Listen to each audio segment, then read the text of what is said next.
जैसा जेके देसंस का safety lamp है, वो ऑल में एक ही कंपनी है, कोई नहीं बनाता। इंडिया में भी एक ही मैन्युफैक्चरर है। फ्लेम सेफ्टी लैंप सबसे बड़ा बेहतर इंस्ट्रूमेंट है।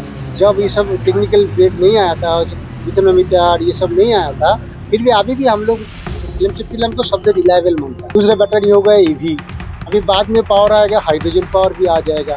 हाइड्रोजन पावर का जो व्हीकल आएगा, तो हर व्हीकल में, हर सिस्टम में कुछ सेफ्टी पैरामीटर्स होता है, हैजर्ड्स होता है। तो हम लोग आज इस बैटरी सिस्टम से क्या क्या हैजर्ड है और उसको बैटरी मेंटेनेंस लाइफ को बढ़ाने के लिए जो इकोनॉमिक जरूरी है, नहीं तो ईवी व्हीकल कॉस्टली होता है, उनको मेंटेनेंस ठीक से नहीं करेगा, सब कुछ हैजर्ड होगा, आदमी को भी खतरा हो सकता है, मशीन को भी खतरा हो सकता है।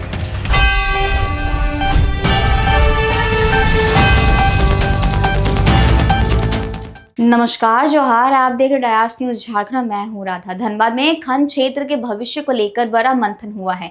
आपको बता दें, डीजीएमएस की राष्ट्रीय संगोष्ठी में बैटरी से चलने वाली मशीनों और इलेक्ट्रॉनिक वाहनों को खदानों में बढ़ावा देने पर चर्चा हुई है। विशेषज्ञों ने जहां डीजल पर निर्भरता कम करने की बात कही, वहीं बैटरी तकनीक के सुरक्षित इस्तेमाल और बेहतर सुरक्षा मानकों पर भी जोर दिया गया है। तो आखिर खनन क्षेत्र में बैटरी तकनीक को लेकर डीजीएमएस की क्या सोच है और आने वाले समय में इसे लेकर क्या बदलाव देखने को मिल सकते हैं, इस पर डीजीएमएस के महानिदेशक उज्जवल ता ने कुछ कहा है। सुनिए इस वीडियो में। सिस्टम माइनिंग में अभी ईवी व्हीकल आ रहा है, माइनिंग में, अंडरग्राउंड में भी आएगा। जितना अभी हम लोग को मैकेनाइजेशन बढ़ रहा है, प्रोडक्शन डिमांड बढ़ रहा है, तो हाई कैपेसिटी मशीन आ रहा है। और एक तरह से हम लोगों को कार्बन फुटप्रिंट कम करना है, क्योंकि जो ओरिजिनल जो कोल बेस्ड फ्यूल है, उसमें से हम लोगों का जो कार्बन जो एमिशन हो रहा है, उससे हमारा जो इंटरनेशनल कमिटमेंट है बाई 2070 नेट जीरो करना है। तो इसी का देखते हुए अभी माइनिंग इंडस्ट्री में बैटरी का बड़ा मशीन में बैटरी लगा रहा है, कुछ आ रहा है, हमारा देश में थोड़ा कमी है। तो इसी के बारे में एक तो आलोचना के लिए, डिस्कशन के लिए, क्योंकि इसका गाइडलाइन अभी तक हम लोग इतना कंक्रीट नहीं बना पाया।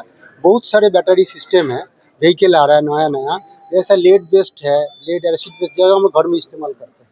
दूसरा बैटरी हो गया ईवी, अभी बाद में पावर आएगा, हाइड्रोजन पावर भी आ जाएगा।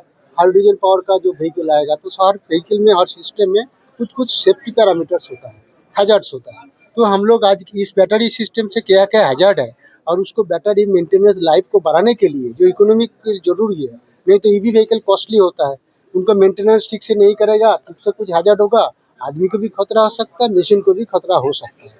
तो इसको बारे में जानकारी के लिए पूरा एक्सपर्ट्स, यूजर्स, मैन्युफैक्चरर्स आया है।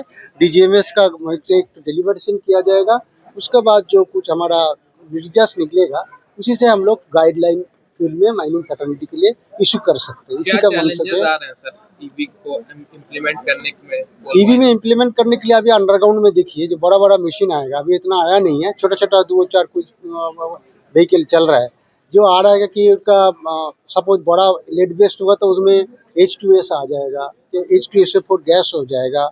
बैटरी में आए तो ये जो चाबी बोल रहे थे हमारा प्रोफेसर डायरेक्टर सुकुमार मिश्र साहब, ओवर चार्जिंग का ज़्यादा प्रॉब्लम होता है। तो एम्पियर बढ़ जाएगा तो एक्सप्लोजन हो सकता है, बैटरी फायर लग सकता है। अंडरग्राउंड में एक्सप्लोजन जो तो बहुत खतरनाक होता है, संभावना नहीं रहे ना कुछ बैटरी का ऐसा ओवर चार्जिंग से। तो ये सब जो इसको देखते हुए जो डिस्कशन होगा, वो टेक्निकल एक्सपर्ट अभी आया है, उन लोगों से सलाह डिस्कशन जो निकलेगा उसी के बारे में चर्चा आज होगा। सर, कहाँ से टेक्निकल एक्सपर्ट आज आए हैं? डिफरेंट मैन्युफैक्चरर, जैसा माइन लेवल आया है, मैन्युफैक्चरर कंपनीज कौन आया है उसका तो ISM से है। सब तो इंस्टीट्यूट तो है ही, ISM, उसका फिर BHU, IIT BHU, IIT ISM, ये सब से आया है।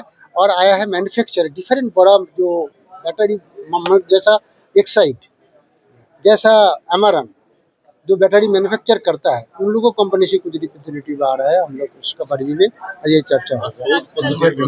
माइनिंग में क्या संभावना है? बहुत सारे संभावना है, क्योंकि माइन अंडरग्राउंड में देखिए डीजल व्हीकल चलता है तो स्मोक होता है, डीजल पार्टिकुलेट रहता है, वो थोड़ा हैजर्ड्स है। ईवी रहे तो उसको वो नहीं होगा, लेकिन एसोसिएटेड नया सिस्टम में ट्रांजिशन करने के लिए कुछ एसोसिएटेड हैजर्ड हो जाता है, तो उसको आइडेंटिफाई करके उनको एड्रेस करना होगा, इसी मकसद है। खतरे से बचने के लिए संभावनाओं का विचार किया। फेलिसिटेशन भी किया गया सर, फेलिसिटेशन भी किया गया, लोगों को सम्मानित भी किया गया। हाँ, एक के लिए सम्मानित किया गया, एक है इंडस्ट्री, माइनिंग इंडस्ट्री में जो बहुत स्टॉलर्स है, जो बहुत दिन से सर्विस कर रहे हैं, जैसा जेके देसंस का सेफ्टी लैंप है, वो ऑल में एक ही कंपनी है, कोई नहीं बनाता। इंडिया में भी एक ही मैन्युफैक्चरर है। फ्लेम सेफ्टी लैम्प सबसे बड़ा बेहतर इंस्ट्रूमेंट है। जब ये सब टेक्निकल ग्रेड नहीं आया था, मिथेनोमीटर ये सब नहीं आया था, फिर भी अभी भी हम लोग फ्लेम सेफ्टी लैम्प को सबसे रिलायबल मानता है। तो वो अभी भी इंडिया में बना रहा है, वो एक ही कंपनी है।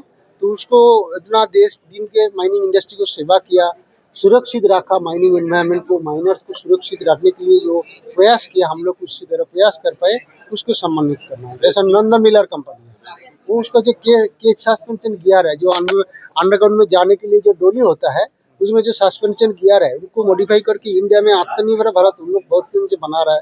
तो उसको इतना, वो खुद माइनिंग इंजीनियर है, तो ISM का प्रोडक्ट है, इतना वेटेरन है, 88 ईयर्स ओल्ड हो गए, अभी भी आए, उनको सम्मान करना हमारा एक जिम्मेदारी बनता है। तो उसी का पहले नजर देखते हुए हम लोग उनको सम्मानित किया। रेस्क्यू टीम को सम्मानित किया। क्या रेस्क्यू- अचीवमेंट रहा उनका? रेस्क्यू में जो है IMRB बोल के एक इंटरनेशनल माइन रेस्क्यू बोर्ड होता है, जिसका हम लोग अभी DGMS मेंबर नहीं था।